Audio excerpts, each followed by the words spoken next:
بسم اللہ الرحمن الرحیم۔ خواتین و حضرات، دختران اسلام، السلام علیکم ورحمۃ اللہ وبرکاتہ۔ آج میں آپ کے سامنے اسوہ فاطمۃ الزہرا رضی اللہ تعالیٰ عنہ کے ساتھ حاضر ہوا ہوں۔ آج میں آپ کے سامنے سیدہ فاطمہ زہرا رضی اللہ تعالیٰ عنہ کی سیرت اور بالخصوص ان کا ذوق عبادت، شوق عبادت اور عبادت میں ان کا جو مقام تھا وہ آپ کے سامنے بیان کروں گا۔ سیدہ فاطمہ زہرا رضی اللہ تعالیٰ عنہ اس باپ کی بیٹی تھی جس کو اللہ سبحانہ و تعالیٰ نے نبی عابد بنا کے بھیجا کہ سب سے بڑے عبادت گزار، سب سے زیادہ اللہ کی شکر گزار، سب سے زیادہ اللہ کو یاد کرنے والے، سب سے زیادہ اللہ کی طرف دعوت دینے والے سیدنا محمد صلی اللہ علیہ وسلم تھے۔ سیدہ فاطمہ الزہرا کے بارے میں سیدہ عائشہ صدیقہ رضی اللہ تعالیٰ عنہ فرماتی ہیں کہ چال ڈھال میں، گفتار میں، حسن معاملہ میں نبی کریم صلی اللہ علیہ وسلم کے سب سے زیادہ مشابہ اور آپ صلی اللہ علیہ وسلم کی سیرت کا سب سے بڑا عکس اور عکس جمیل جو ہے سیدہ فاطمہ سلام اللہ علیہا تھی۔ بی بی فاطمہ رضی اللہ تعالیٰ کا ذوق عبادت اتنا تھا، حضرت علی المرتضیٰ شیر خدا جو ان کے شور ہیں، جو ان کے عینی شاہد ہیں، گھر کے ان کے عینی شاہد ہیں، آپ فرماتے ہیں کہ بی بی صاحبہ گھر میں جب کھانا پکاتی تھی، جب وہ مطبخ میں ہوتی تھی، کچن میں ہوتی تھی، کھانا پکاتی تھی، کھانا پکانے کے دوران ان کی زبان ذکر الہی میں مصروف رہتی تھی، وہ محو ذکر رہتی تھی، وہ اپنا وقت ایسے نہیں گزارتی تھی بلکہ اللہ کو یاد کر کے وہ اپنا وقت گزارتی تھی۔ اور اسی طرح حضرت سلیمان فارسی کہتے ہیں کہ بی بی صاحبہ جب گھر میں کام کاج کر رہی ہوتی تھی تو وہ گیت نہیں گاتی تھی، وہ قرآن پاک کی آیات جو ہے ان کی لب مبارک پر ہوتی تھی، جس کو اقبال رحمۃ اللہ تعالیٰ نے یوں بیان فرمایا کہ ادب پر وردہ صبر و رضا، آسیہ گرداں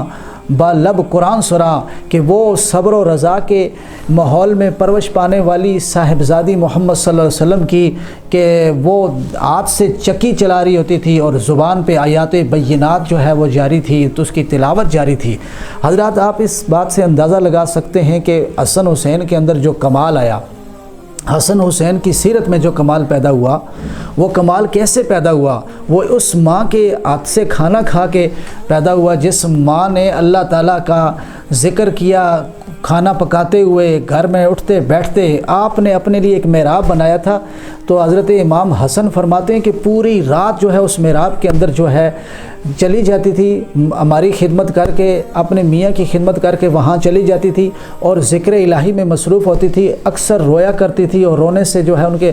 چہرہ ہمیشہ آنسوں سے تر رہتا تھا، اور اتنی روتی تھی کہ سمجھیں کہ سب سے زیادہ انہی کو خوف ہے۔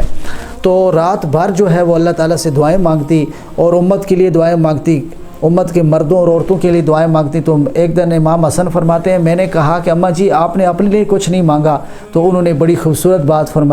فرمایا پہلے دوسروں کے لیے مانگتے ہیں پھر اپنے لیے مانگتے ہیں۔ تو گویا آپ نے دعا میں بھی ایثار سے کام لیا، ایسا ایثار خاندان نبوت کے علاوہ کسی اور کے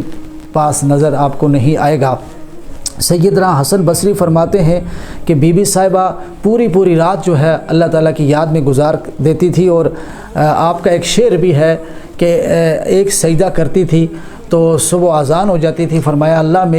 میرا تو ایک سجدہ شکر مکمل نہیں ہوا، تیری رات مکمل ہو گئی۔ تو حضرات گرامی،